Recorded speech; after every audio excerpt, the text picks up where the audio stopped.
चुनावी रंजिश में पति और पत्नी की हत्या के मामले में 11 दोषियों को उम्र कैद की सजा सुनाई है। साथ ही 20-20 हजार रुपए का अर्थदंड भी लगाया गया है। मामला 2016 का था, जहां चुनावी रंजिश में सूचक दशरथ भगत के बेटे और बहू की गोली मारकर हत्या कर दी गई थी। सिविल कोर्ट के एडीजे दर्ज की अदालत ने सुनवाई करते हुए मुख्य आरोपी सुरेंद्र भगत समेत 11 लोगों को उम्र कैद की सजा सुनाई है।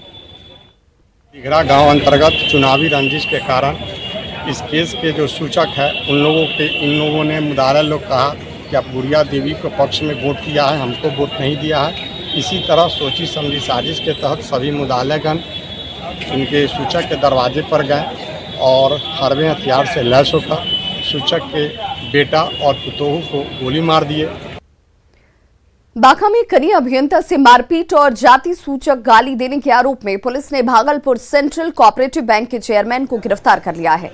मामला पिछले शुक्रवार का है। बैंक परिसर में बने सहकार भवन के निरीक्षण में अनियमितता को लेकर चेयरमैन देवेंद्र प्रसाद सिंह की अभियंता से बहस हो गई थी, जिसके बाद अभियंता ने चेयरमैन के ऊपर जूते से पीटने और जाति सूचक गाली देने का आरोप लगाया, लेकिन चेयरमैन ने मारपीट और गाली गलौज की घटना से इनकार कर दिया है। मारपीट भी हुआ था? केस अब आपके ऊपर मारपीट का किया है? घटिया काम सस्पेंड करवा देंगे, केस किया है। किसी जमाए के सब अध्यक्ष को बुलाने तो हम लोग आपस में बैठ के हम लोग का यह मसला सरकार भवन बन रहा है, यहाँ सब जनता का काम होगा, ये भी ऑफिस में सबका काम होगा। कल दिन भूकंप आ जाएगा, ऑफिस में सब आदमी खड़ा हुआ रहेगा, उस समय सब जनता का परिवार मैंने आप मारपीट नहीं किए थे? कोरोना की वजह से बढ़ाए गए पंचायत चुनाव को लेकर सरगर्मी अब बढ़ गई है। एक बार फिर से राज्य निर्वाचन आयोग में गतिविधियां बढ़ी हुई हैं। आयोग ने सभी जिलों को यह निर्देश जारी किया है, जिसमें वर्तमान मुखिया के घर से कम 100 मीटर की दूरी पर मतदान बूथ बनाने के निर्देश सामने हैं।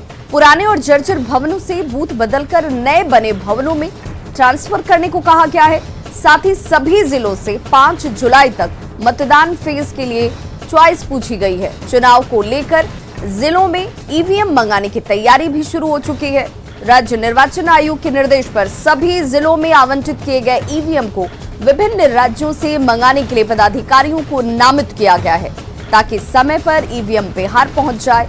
दूसरे राज्यों से कुल 2,08,024 बैलेट यूनिट और 1,88,376 कंट्रोल यूनिट बिहार लाए जाएंगे। हम लोग अक्टूबर तक उसको समापन के लिए हम लोग उसी हिसाब से तैयारी कर रहे हैं और संबंधित सभी जिलों से जो है इस संबंध में कार्यक्रम और विस्तृत जो है उसे मतलब आवश्यक मार्गदर्शन के ही सुझाव जो है सभी जिलों से प्राप्त कर रहे हैं। बिहार पंचायत चुनाव को लेकर के सरगर्मी तेज है और लगभग 10 चरणों में होने वाले पंचायत चुनाव को लेकर राज्य निर्वाचन आयोग ने बड़ा फैसला लिया है। राज्य निर्वाचन आयोग ने फैसला लिया है कि आने वाले दिनों में जो चुनाव होंगे उसमें जो बूथ बनाए जाएंगे वो बूथ यहाँ पे जो वर्तमान मुखिया हैं उसके 100 मीटर के दूरी के बाद ही बनाए जा सकते हैं। निर्णय यह भी लिया गया है कि 5 जुलाई तक तमाम जिलों को यह निर्देश दिया गया है कि वो अपने जिला के अंतर्गत कोई भी पंचायत के चुनाव किस फेज में चाहते हैं वो जानकारी 5 जुलाई तक राज्य निर्वाचन आयोग को दे। 25 जुलाई तक तमाम जो ईवीएम मशीनें हैं वो मंगाई जाएंगी और मंगा करके उसमें जो भी खराबियां हैं उसे ठीक कर लिया जाए और उसका वजन करा लिया जाए और तमाम जो दुविधाएं हैं उसे खत्म किया जाए। पटना से रवि एस नारायण की रिपोर्ट। बिहार में कई विभागों में बड़े पैमाने पर अधिकारियों के तबादले कर दिए गए हैं। ग्रामीण विकास विभाग ने 240 बीटीओ का ट्रांसफर किया है, तो राजस्व एवं भूमि सुधार विभाग ने 17 डीसीएलआर और 183 सीओ यानी कि अंचलाधिकारियों का तबादला कर दिया है।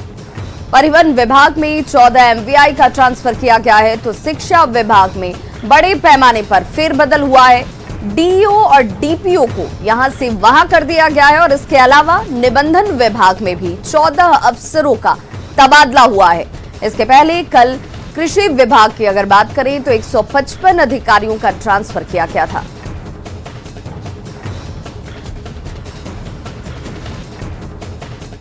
बिहार में शिक्षकों की बहाली और एसटीईटी पात्र